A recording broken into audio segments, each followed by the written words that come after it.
Alpha Mizo Production YouTube channel and to lengai thatu te chipai vekula January ni somni pani ania Manipur lam thu thar kan ngai tho do na tan pu ne na tangin reporting ai thangal mai teang amasa in kan unaw zofa khowela omzong zungte zana le du sam na si bai karon bu che u ani oin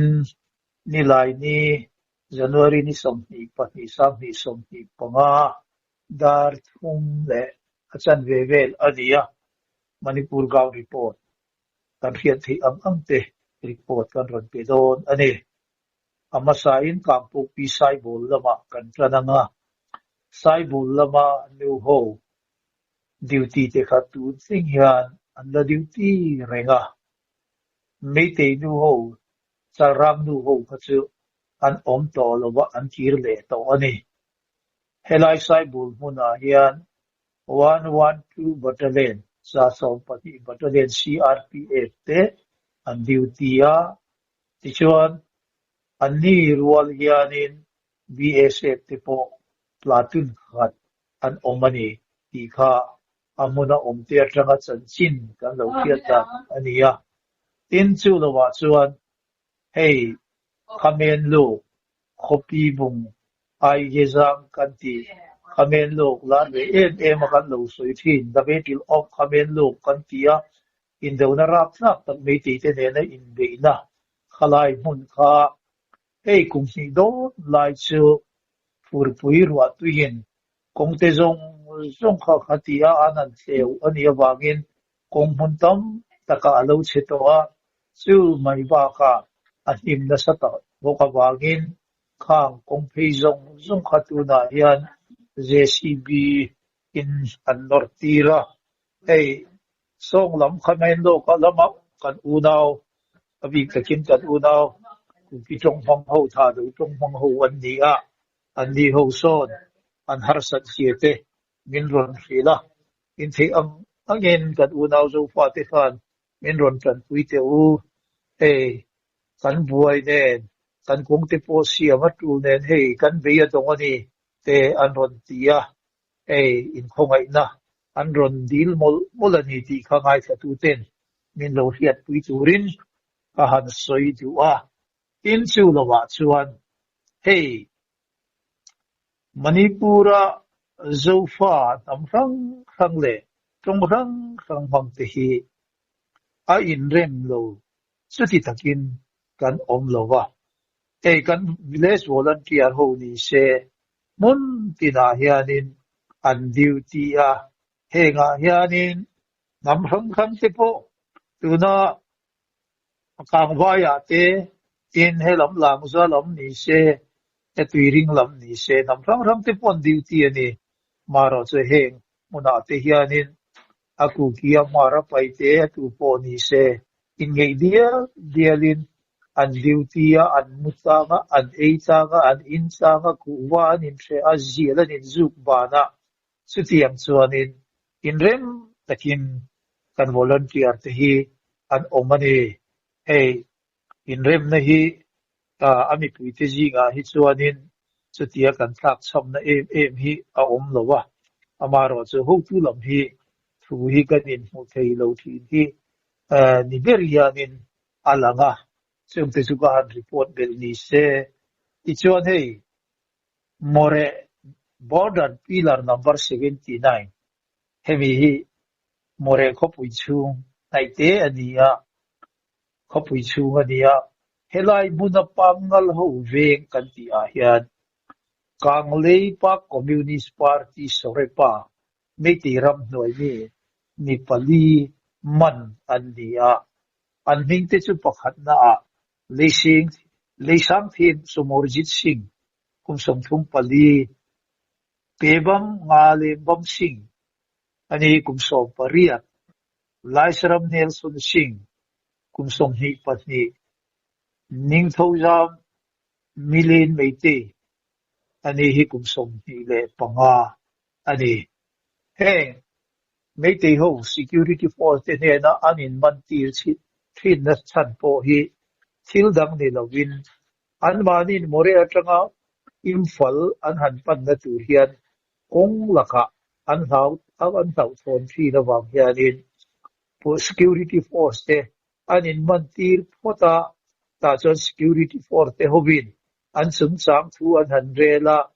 Imphal lama zel lama an han thon kha nei te ho hianin zela tang hianin ni rei lo te chungin an la chuak le mai thin ni in san sin hi hiat ani bokani ti kha kan han soilam el du poka ti chuan kan ria a Kuki Zo Council ho tu te Delhi lama tun January di som pasari khan invetura kal kha annia kang invetura kal te kha ni som pasari a khan inbiak na thatakin annia inbiak na thataka anni na a khanin khata Ministry of Home Affairs lama tranga India ram ai o tu te ne na anin biak na a khan kan lo hiat thi da na chuan amasa in tharun tho na kha top san ula sumi so a chuan e political talk kan ti mayang chu kan soi tlam do na ni ti kha an lo thu mu ta khan ni berin kan hia a asam tong khan and violence any political talks MHA Trail Kuti Zo Council leader Trail MHA that the demand for peace must made to both sides in the conflict, claiming they have no option but to retaliate when attacked by Meitei. Ti khanin an lo cham ni khanin kan lo hia a hey an ni ho in min ron dei ma sak si chuan engwangin nge kan lo do let lovang ti in kan ho tu te khanin an chang ni khanin hiat ani boka an ni ho hi an ron kir le lama kampuk pia buning muna kotu committee on tribal unity how to te chuanin an lo muaka KZC how to te chuan anin biak na chu an lo thing thokhat le ni in report an pek baka kotu how to te po in an tlop zel don ti te ania common political platform atana Kuki Zo Council loading ta hi tha an ti thu te baka malam ze la po an tlo ve tat don ti an puang bok ani ti chuan hei chan sin kan lo hiat da na chuan in hei free park ram noi mi te tin hei PLA kan ti te me ti ram noi mi pol si rang pol ru kor kom an tia heng ho hianin tuna January ni som hi paruk Republic Day lo cheng tur hi an boycott ti thu kha an ran puang pokani hey chan sin kan lo hiat da na chuanin hey kan khovel wo in ni chenga kan man da mun tina kan om da ni kan han nei tu chuanin central lampang hian eng tin nge ma an ron lak zel don ti hiat ani lova amaro chu hey kan malama hianin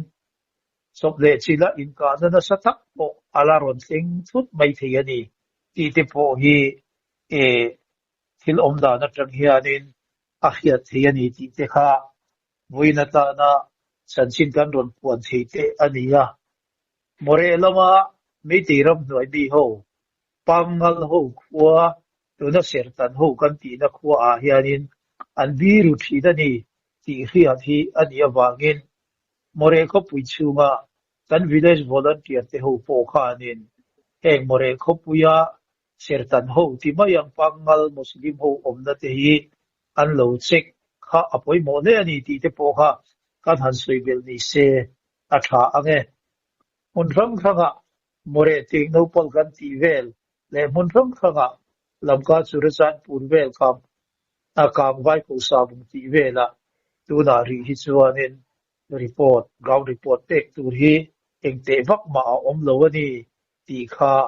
voina ta na chan sin kan ron pe thei te ania thon kan za na tang to khan in rin za na tang to khan ground report kan pe lova kan pek lo na chan po engdam ni lovin tuna Kukizo Council kan ho tu te MHA in betura kalte khang te khat eng thu nge an ron hon ti kha kan khiat sian lo awangin ei ground report po kha kan ron pe lo ani khawela kan unau zo fa zong zong ten kan ho tu Kukizo Council te thu chua kha kan lo ngai chang vek of si ati in ei ni thum lai chu ground report pe lovin kan ron omani ti kha ngai ka tu te khiat turin kan ron soivel bok ni se a tha nge ole peng war phak e chuan zona kan nei chu hei me te ho hi enge mo an ril ru chu khle khini ta a tun la ya hi chuan central force lam hin khau piang mai sia tin in ka na po hi han thleng se in ka na lian thamang tak tak kan unau te tan poa hlom thei tur ang chi ne lem lo hi chuan kan unau te hian enga man ngai lo an en liam mai mai to box sia silai te hi ron met po pe thin ma se enga vak hian an ngai to si lova tuna hian eng angin nge ril ru hi an putang in ka na te hi na sat tak ka thlen tir le tur hian che chuak thei te hi an la omangem tuna arambai tengol hola biren singa hian a du duina ti thei tam me ulo ni hian a lang sia tin an underground hola ni se du du mana chu tiang ang chuan atilom to box si lova mi pui te line biren sing an du to box si lo helai an in kar bo ruak vela hi enge moi thlir dan le kha le tun mai khan karon soya karon puanga ram noi mi pol rang pol ruk te khan tu na hian Republic Day po an boycott ani ti kha tu na khan kan ron puanga hey thil om dan mei te ho thil ti dan engkim mai hi kan han ti rani chuanin an ni po hi an chung ril lama hianin tu na hianin an tu angin an khosak thei to lo awangin hei eng tin nge in do na hi pum pen thei dan tu ti hi an ni po hianin an ron zong deuh to ti ni hian a khiata achan chu ni kung me ni thuma min ron be tran min ron run tran kha nga khan an ni ho an lo wi puat sa dan kha an silai ral thuam aram noi mi chu soilo ni se tuna aram bai tengol ho po khan ma atang to in silai tam tak an lo win le kho la ni ti kha a khiat thi renga tuna manipur Surachanpur lamka are kai kho bulok re kai ne inzom regan nia khumu zamba underground na an silai da ringot po kha automatic silai lekha zahi chuang kha ania amu po syntax 500 liter khat tan khanin an lo da ania an silai lamka kho pui chunga mu chua zong po kha tam tham takania tuibonga khan LMG som ni ania new bazara khan pistol somruk ania khang zong kha lamka mi pui te ka tumna ta na an lo da that kha ania tin paru takin lamka kho pui chunga po khan aram bai te gol ho po enge monija chu an lo anani ti kha a khiat theya chu te kha alania he lama Manipur Training Center silai samru amu noi sari deu tho khang zong nen khan